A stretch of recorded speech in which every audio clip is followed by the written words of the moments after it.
headlines, sorting through the media bias, exposing the propaganda, and challenging you to use your brain. It's time to tap into the truth. Yes, that's right, ladies and gentlemen. It is indeed time to tap into the truth. With you as always, this is your host, Tim Tapp, coming to you live from historic Roane County, Tennessee. Today, our topic is all the financial goings-ons in the tiny island nation of Cyprus. We've known for some time that the EU has been in some serious financial difficulty, with little question and little doubt that their issues were not going to be easily dealt with. The newest solution is one that a lot of people are up at arms about, and rightly so.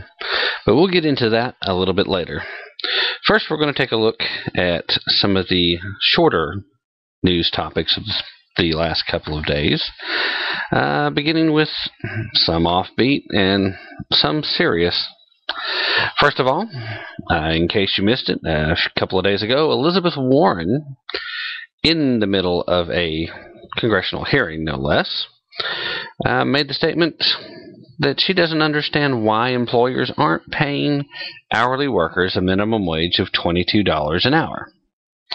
The Democratic senator, during a hearing of the Senate Committee on Health, Education, and Labor and Pensions — these committee names get longer and longer all the time if you haven't noticed — anyway, last week asked why the current federal minimum wage rate is only $7.25 an hour and not $22.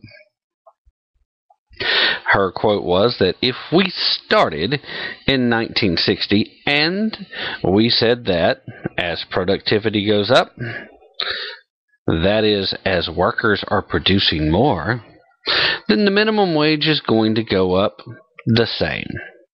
The Massachusetts senator said that during the hearing, quote, and if that were the case, the minimum wage today would be about $22 an hour. So, my question is, what happened to the other $14.75? Now, she was asking this of a University of Massachusetts professor of economics. In her apparent support for an increase in the federal standard, Senator Warren joins the occupier in suggesting that the current minimum wage rate should be increased. I'm sure a lot of you will recall back to the State of the Union address when the occupier said that Congress should raise the federal minimum wage to $9 an hour. The answer from the economist, however, was, quote, we know our economy is stronger when we reward an honest day's work with honest wages. But today, a full-time worker making the minimum wage earns $14,500 a year. Okay, actually, this wasn't the economist, I'm sorry, this was the occupier in his speech, for clarification. Even with the tax relief we've put into place, a family with 2 kids that earns the minimum wage still lives below the poverty line. That's wrong. That's why, since the last time this Congress raised the minimum wage, 19 states have chosen to bump up theirs even higher.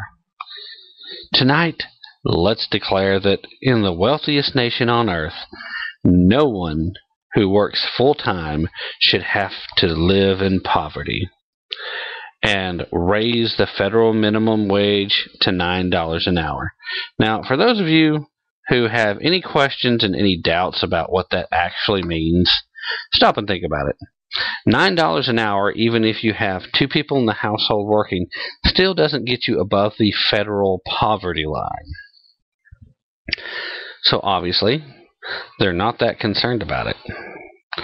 But in truth, when the minimum wage goes up, all the prices that we pay for everything also goes up exponentially. It's better when wages are competitive and you earn your raises as opposed to everybody gets an automatic bump up regardless. Because what happens? If you work somewhere where you have busted your butt and you've managed to get yourself a decent amount over the minimum wage, whatever it's at, every time the minimum wage goes up, your pay doesn't automatically come up, but somebody who just walked in the door, somebody who may not even be there in another 2 or 3 weeks, is almost caught up with you, if not caught up with you. This leads to dissatisfaction, lack of productivity, and ultimately really shows that it isn't fair. While we're on the topic, why on earth are families that are only earning minimum wage having 2 children? Now, it's a different situation if they've had to take a different job in order to make ends meet, and hopefully they'll be able to bounce back. In the current economy, which is stifled by Obamonomics, there's no guarantee that that will happen, certainly no guarantee that it'll happen quickly. And given that economics is kind of the point later, it's important to realize that if raising minimum wage really increased the standard of living in the country, why not go ahead and bump it up to $50 an hour or $100 an hour? You know why? Because the overwhelming majority of companies will then not only become slower to hire new employees, some of them will downright start shedding employees because they simply can't afford to pay that kind of money on payroll. For most companies, payroll is already the highest individual overhead that they have. Most companies would prefer to pay better than minimum wage to even their lowest of employees.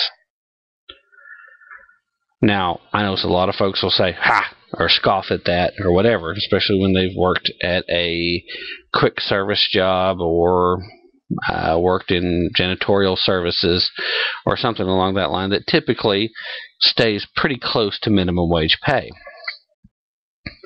But the truth of the matter is that most companies get additional tax benefits when they do pay their employees better. Most companies would prefer to be able to do that. Not only that, but if they get good employees, they typically want to keep them. You can't keep them by not being competitive. But you also can't keep the doors open and can't keep an employee if you can't afford to meet your payroll. So the reason, Miss Warren, is because in the economy that we have, it's dangerous to raise minimum wage too far. Beyond that, most folks in this country, even the ones working quick service and janitorial services and any other traditionally low-paying job that you can think of, most folks aren't getting paid minimum wage. Most folks have made it above that. You typically get raises when you're there for a while and do a good job. Of course, you're not always measuring doing a good job by the same standards, but that's another story that goes individually by manager to manager and employer to employer. Also in the news, Republican Senator Dave Vitter has now vowed to block the Occupier's nominee for Labor Secretary, citing a past run-in with his state of Louisiana, as well as the nominee's role in the controversial voter intimidation case involving the new Black Panther Party. The Occupier on Monday had tapped Justice Department official Thomas Perez for the labor post. The candidate, though, was already being questioned over a newly released report that found he gave incomplete testimony on the decision to drop charges against members of the new Black Panthers. It's an interesting situation going on there, and we'll keep an eye on it and see how that progresses. On the offbeat, the painfully unfunny comedian Bill Maher actually was complaining about how high his taxes are. It's kind of funny in so much that he was on his HBO show, and he now seems to be discovering exactly how unfair this confiscatory tax situation is. It started with an exchange with a high-octane MSNBC host, Rachel Maddow, which I'm sure every conservative in the country is familiar with her ultra-leftist whining. But she was actually going on about how the House Budget Committee chair, Paul Ryan, and how his budget is a document that says the big problems in America right now are the rich don't have enough money and they need relief from confiscatory tax rates. Well, see, she thinks that because, like a lot of people on the left, they think that all money is rightfully the property of the government. Anything that geniuses in D.C. decide to let you keep, well, you should be thankful for. If they decide not to take it from you and give it to their favorite constituents or invest it in just surefire bets like Solyndra, well, if they let you keep it, then that's an expense. They're giving up that money. That costs them. Well, except for the United States military, and that's one government program that Maddow would love to just cut to the bone. At any rate, getting back to the business of the government investments, a little bit later with Solyndra, it's just a great way for them to waste your money. You just can't help but savor the irony just a little bit when you hear Bill Maher deciding he's not quite ready to follow Maddow down this particular fork in the road. He was talking to Virginia's former Republican Congressman Tom Davis, who was a guest on the show as well. And he says, you know what? Rich people, I'm sure you would agree with this, he said as he was pointing at him, actually do pay the freight in this country. I just saw these statistics. I mean, something like 70%. And here in California, I just want to say, liberals, you could actually lose me. It's outrageous what we're paying. Over 50%. I'm willing to pay my fair share, but yeah, it's ridiculous. Well, Noel Shepard, one of the fine folks at News Busted, graciously stepped in at that point to help Maher out by adding that the actual California tax burden for millionaires, which could actually exceed 60% if federal income, state income, payroll, local, and property taxes are all added together. And that doesn't even include the many hidden taxes rich people pony up, just like the rest of us. Particularly the taxes liberals love to pretend that evil businesses pay, instead of passing them along to the customers. But Bill Maher has this broad outline of the situation, and he had that pretty much right, and that's that a small group of people fork over a dramatically higher percentage of their income, carrying a share of the tax burden wildly disproportionate to their share of earned income. And it's still not good enough for the shrieking liberal idiots like Rachel Maddow. They reserve the right to constantly redefine fairness and whatever ruling left-wing party thinks it needs.